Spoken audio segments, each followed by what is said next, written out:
Okay, you're here to watch a review about the Pixel 7 Pro, and I can't blame you, right? It's a great phone that has a reputation of having one of the best cameras, the best smartphone cameras in the world.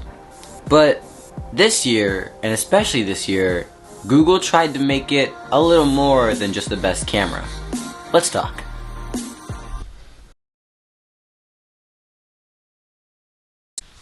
Google starts that journey with the display. The display on the Pixel 6 Pro on its own wasn't that bad. The one knock I had on it was the brightness though.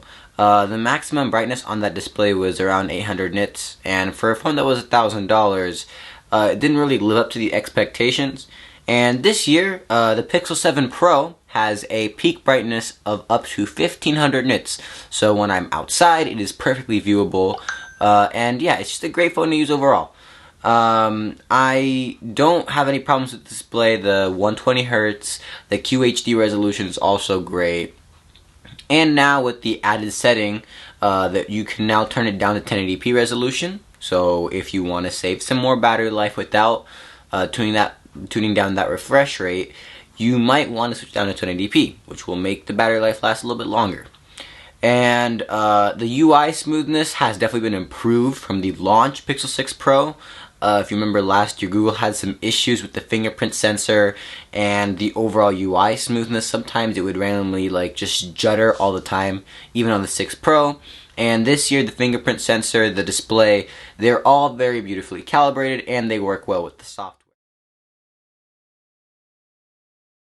The battery cell size in here is still 5,000 milliamp hours, pretty big for a phone in the US, and it definitely shows in the battery life here. Last year, the Pixel 6 Pro's battery life improved using updates because of those launch day bugs the Pixel 6 has had. But this year, I'm getting pretty much maximum Pixel 6 Pro battery life in the first couple months of using this phone, or the first couple weeks. And this battery life has been amazing, especially if you switch it down to LTE. On 5G, it's okay. It'll get you through a full day without any issues. But on LTE, I'm ending most days with 40 to 50% of battery life left, and I see usually no speed differences in my area. I live in a kind of major city, but not huge, right? I don't live in San Francisco or LA. So if you do want to benefit from those 5G speeds, you will be losing some battery, but either way, the battery life on this phone is great. And well, it's a Google Pixel phone, so you gotta talk about the design. The design of the Pixel 7 Pro is definitely unique. The camera visor does stay on here, however, it is a little different, right? The camera cutouts are very well defined, and they look kind of goofy, but at the same time, it's Google. They want to differentiate their phones, and while it's not a reason to buy the phone, it looks very unique. The speakers are really good on this phone, right? Very bassy, very punchy, very loud. I like the speakers on this phone. The volume rockers and the power button are nice and clicky, right? Yeah, just the design of this phone is really nice, and it's unique, and it's definitely a way to captivate people's interest in the phone.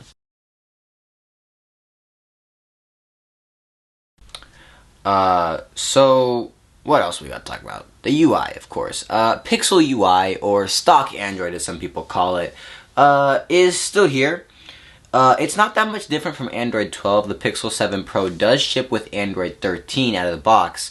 There's just some under the hood optimizations and stuff. I don't think that the UI is that much different, as I said earlier, and yeah, it's a pretty smooth UI overall. But the real difference here, I think, is the new Tensor chip. The new Tensor chip allows the Pixel 7 Pro to do a lot of new things.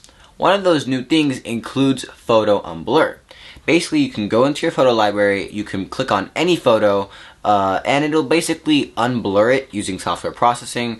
I don't take blurry photos. If I do, I just immediately delete them and retake them. I just don't take blurry photos and just keep them that way. So I can't really show you guys an example, but I've seen some other videos, and it doesn't really tend to work that well often.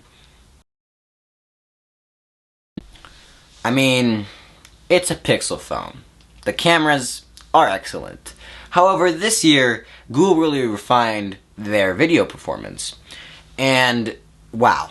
I mean, the switching between lenses is way smoother. The quality, the noise reduction is way, way better. And this Google Pixel 7 Pro takes great video compared to its Android counterparts. However, against the iPhone, it's always disadvantaged simply because of the just miles ahead of where Apple is, right? But I wouldn't say the video quality is bad at all. It's pretty good, and I mean, yeah, I can't really fault the Pixel 7 Pro in video. It also has a new technology, kind of copied from Apple, but I assume Google had this in the works at the same time Apple did anyway. But basically, just like the iPhone 14 Pro, the Pixel 7 Pro can crop into the 12 megapixels of its main sensor and create a 2x crop, which is like 75% closer to optical zoom. It's miles better than digital zoom, but it's definitely not optical zoom, and you can kind of tell that in some photos.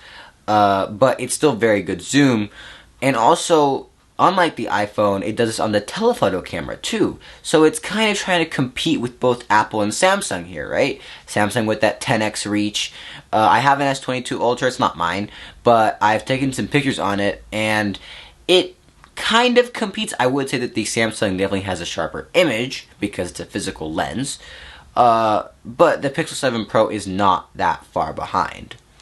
Okay. So the Pixel 7 Pro has a new and improved chip. We know that, right? The new Tensor G2 manufactured by Samsung. But my configuration has 12 gigs of RAM, 256 gigabytes of storage, a 120 Hz Quad HD display. And yeah, it's basically filling out the spec sheets this year. And when you use the phone, when you interact with it, when you go through apps, when you multitask on this phone, it feels great. Music playing in the background, shooting video, like watching social media, everything on this phone just runs so well. And I love that they gave you 12 gigs of RAM on the base model with 128 gigs of storage. Samsung. Oh, Samsung. Oh, I'm sorry. Had a little bit of a cough. Hope it's not COVID. Anyway, yeah, this phone is great to use, and you won't have any issues with the performance. And yeah, I think that the goal of the Pixel 7 is to give you a very well-rounded experience, which I would say that was kind of the goal of the Pixel 6 last year. They kind of failed with that because of all the software bugs and the camera bugs and the overheating and the performance issues and all that, right?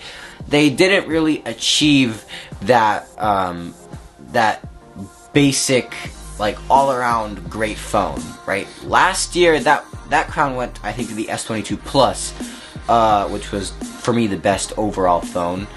But this year, I can't give the crown to the Pixel 7 Pro either. I think I have to give it to the regular Pixel 6. The Pixel 7 Pro is a great phone, but at $1,000, it's a bit of a stretch. If you really, really like Pixel software like me, the cameras, the UI, the experience of using the phone, I'd say grab this phone. It's great. If you don't care about zoom and a 120 Hz display, grab the Pixel 7. $600, it's a great, great deal. And if you like iPhones, or if you have liked iPhones in the past, I think this phone or the regular Pixel 7 might be a very, very good ship to jump to if you're looking to switch. That's my review. I mean, yeah. This phone is great. Peace.